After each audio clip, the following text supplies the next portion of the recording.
Hello everybody, today is Wednesday, March 23rd, 2016. Today I'm going to go ahead and finish with chapter 44 in Psalms, and I'm going to go ahead and give my take on it, and here we go. So it's going to be verse 9. I'm going to start with, what?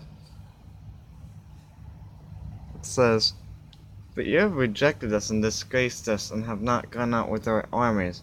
You have made us turn back from the foe, and those who hate us have gotten spoil. You have made us sheep like for slaughter, and have scattered us among the nations. You have sold your people for a trifle, demanding no high price for them. You have made us the taunt of our neighbors, the derision and scorn of those around us. You have made us a byword among the nations, a laughing stock among the peoples. All day long my disgrace is before me, and shame has covered my face, at the sound of the taunter and reviler, at the sight of the enemy of the avenger."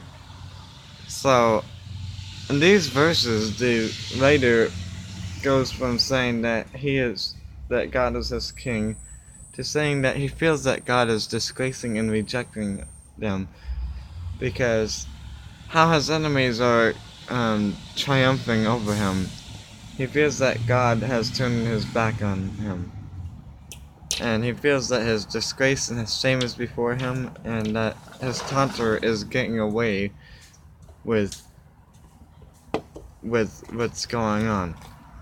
Then 17, we're going to start reading from there. "All this has come upon us, though we have not forgotten you, and we have not been false to your covenant." So, even though the writer and the psalmist is going through this, he is still trusting in God, and he hasn't forgotten about God. He says, "Our heart has not turned back, nor have our steps departed from your way." So, he still commits to following God's way. "Yet you have broken us in the place of jackals, and covered us in the shadow of death. If we had forgotten the name of our God, or spread out our hands to a foreign God, who would God not discover this? For he knows the secrets of the heart." So, whatever you're going through, I just want you to know that God knows your heart, and He knows if you're seeking Him, and I encourage you to seek Him during this time. 22, "Yet for your sake we are killed all the day long, we are regarded as sheep to be slaughtered." And then he asks God, he says, "Awake, why are you sleeping, O Lord? Rouse yourself, do not reject us forever. Why do you hide your face? Why do you forget our affliction and oppression?" So, once again, he feels that God has forgotten about him, and is letting him go through this time. And then 25 says, "For our soul is bowed down to the dust.